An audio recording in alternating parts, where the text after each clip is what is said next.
All right, so ready to dive into A Midsummer Night's Dream. Absolutely. Always a fun one. It really is. And for any lit students out there, this play is like Shakespeare 101. Yeah, it seems all light and fun, but it gets at some really big ideas about love and all that. Totally.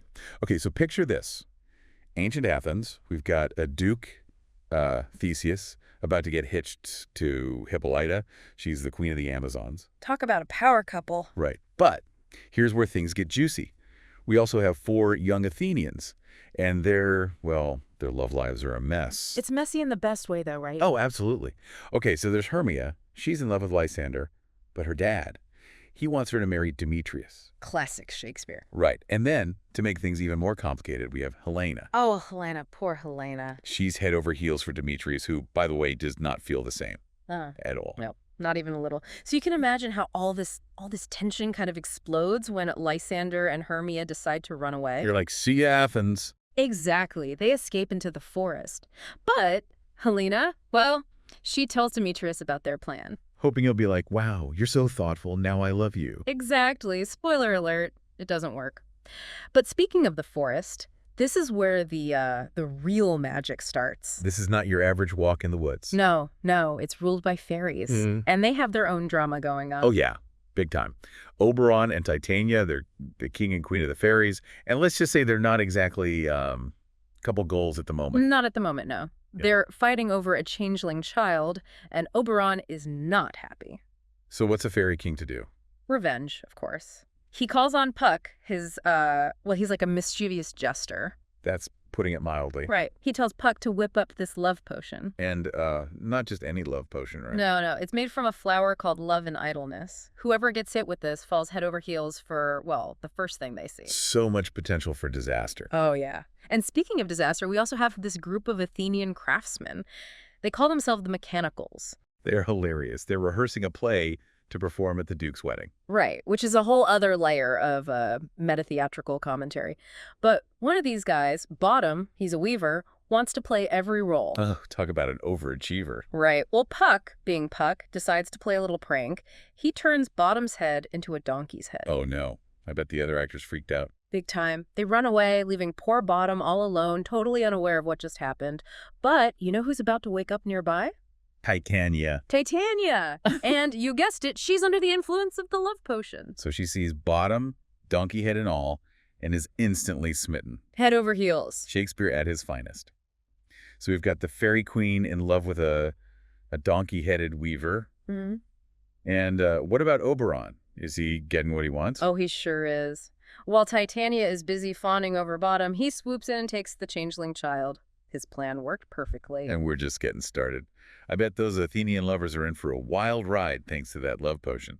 Oh, you have no idea. Things are about to get very, very complicated. But we'll save that for later. Right, stay tuned, because we're just getting started.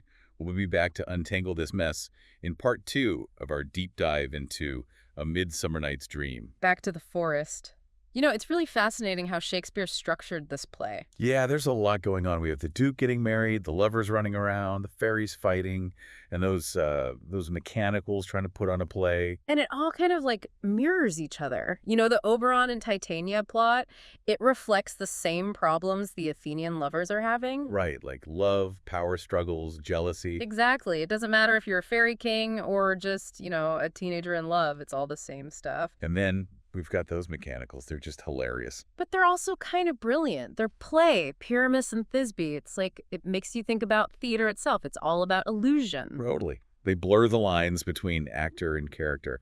Exactly. And it's a good reminder that, we're all just playing roles in this big, crazy world. Speaking of playing roles, we can't forget Bottom and his donkey situation. Oh, Bottom. He just wants to be the star. I know, right? But there's something kind of sweet about it, too. He's so passionate about the play. Totally. It speaks to that, that human desire to create, to express yourself. Even if you end up with a donkey head. Even then.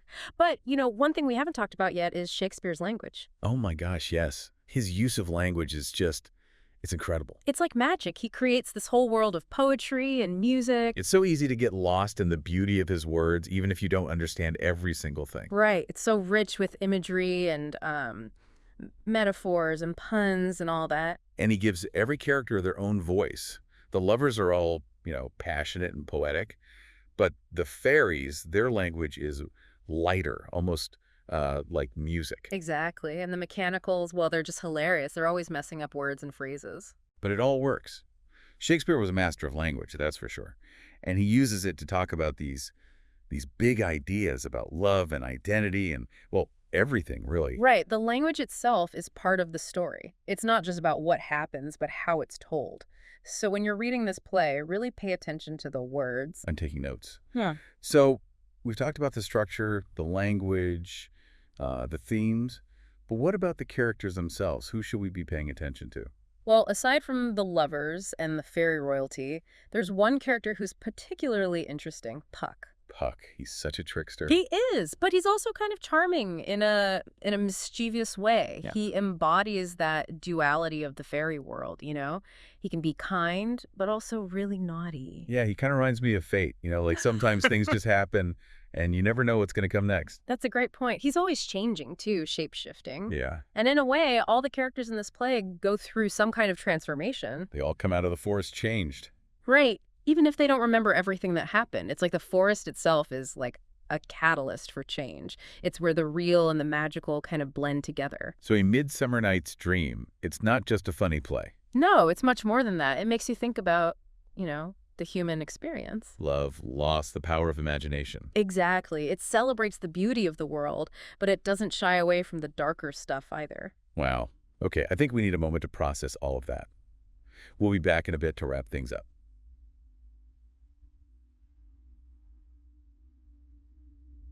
All right, last act of our Midsummer deep dive. We've covered the plots, the characters, all that good stuff. But why does this play still matter after, 400 years? Well, it's funny. For a play written so long ago, it feels, surprisingly modern. Yeah, it's like, even though there's fairies and magic, it's still about love and jealousy, just like human stuff. Exactly. Shakespeare was so good at capturing those feelings that I guess never really change. So for our lit students, what should they really take away from this play?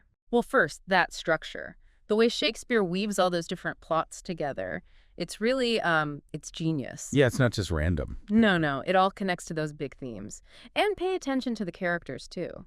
Each one has something to say, even the silly ones. Right, and as we talked about, the language, it's so important. Don't just skim over it. Shakespeare's like a poet with every line. He is. It's all about imagery, metaphor, and wordplay. So savor it, but also don't be afraid to dig a little deeper. Right. Don't let all the fairies and magic fool you. This play makes you think about some pretty deep stuff. Love, illusion, imagination. It makes you wonder what's real. Yeah. So ask yourself, what's Shakespeare saying about dreams? About reason versus imagination. That's a lot to think about. It is. But that's why we love Shakespeare, right? He gives us these big questions, and it's up to us to find the answers. So it's more than just reading. It's like having a conversation with Shakespeare. Exactly. He gives you the words, the story, but you bring your own understanding to it. That's what makes literature so cool. It's a team effort.